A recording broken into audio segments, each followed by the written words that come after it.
Hey everyone, welcome back to My Apple Zone. And in this video, I'm going to talk about the iPhone 5 and talk about some of the new features the iPhone 5 will include. So let's get started.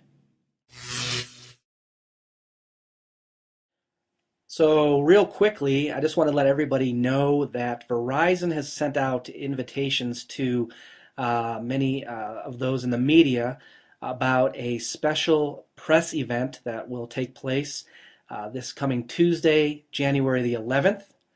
Verizon forgot to send me my invitation, so I won't be going. I'm just kidding. I don't think Verizon would invite me, but it sure would be nice.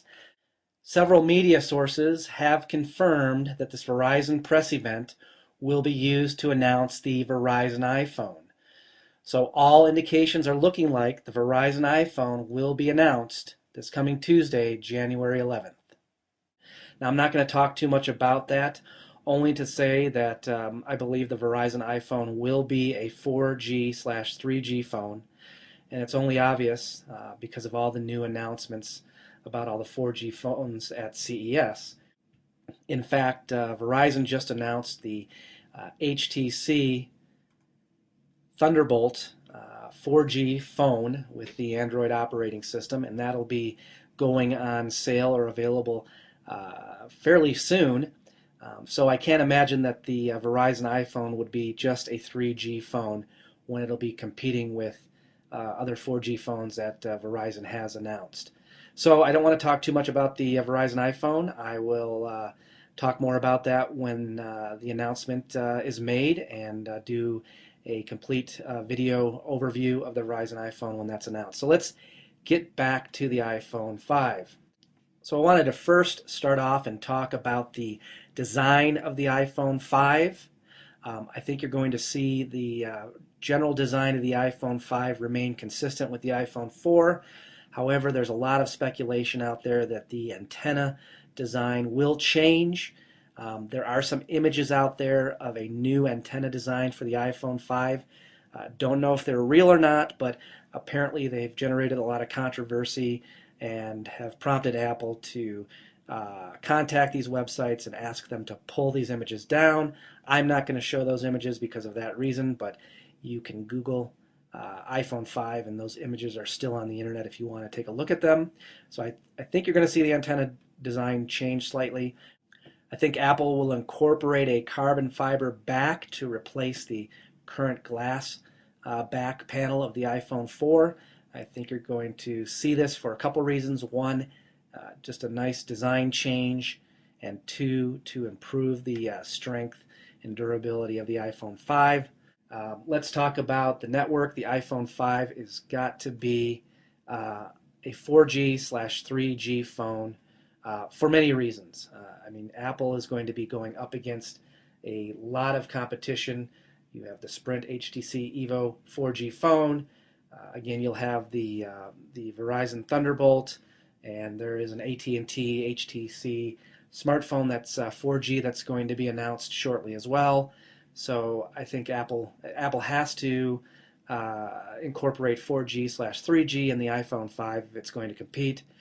I don't think you'll see anything less than a 4G/3G phone that will work on the LTE network of both Verizon and AT&T with speeds of 5 megabits or higher.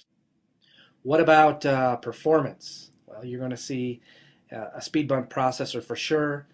I don't know if it's still going to be the A4 processor. The A4 processor that's in the current iPad is 1 gigahertz, but Apple hasn't posted the specs on the processor speed in the iPhone 4. But the iPhone 5 is going to have to compete with, again, phones like the HTC Thunderbolt, which use a dual-core processor, a 1 gigahertz dual-core processor, and there's other dual-core processors on the market as well. So I think you're going to see at least a speed bump processor, possibly dual-core. They may call it the A5 chip, don't know yet.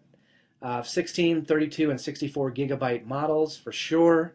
Other improvements to the iPhone 5, you'll possibly see a 1080p HD camera to replace the current 720p camera in the iPhone 4, and you'll probably see an 8 megapixel still camera to compete with cameras like in the Droid X that are 8 megapixel.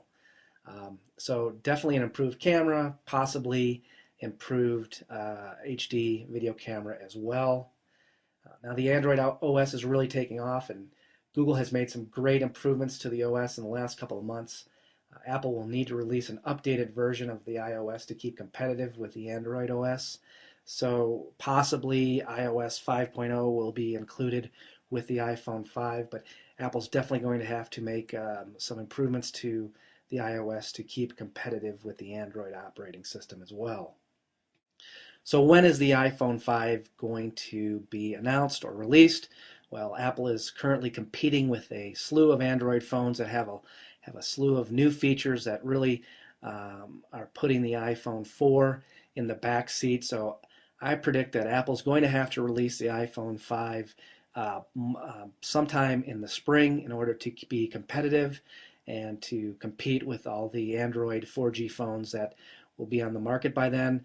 I don't think Apple's going to be able to wait until May or June to release the iPhone 5. I think you're probably going to see it in March or April, if not earlier. That's just my prediction. So that's my quick overview of the iPhone 5 and my predictions of some of the new features that you'll see in the iPhone 5. I want you guys to tell me what you think the iPhone 5 will look like and what type of features it will have. So leave a comment down below. Let me know if you think I'm way off base. Let me know again what you think about the iPhone 5. If you guys like this video, please give it a thumbs up. I would really appreciate it. If you have any questions about this video or any questions about any of my videos, leave a comment down below. I really appreciate you guys stopping by and supporting the channel and watching my videos. And as always, thanks again, and I will talk to you later.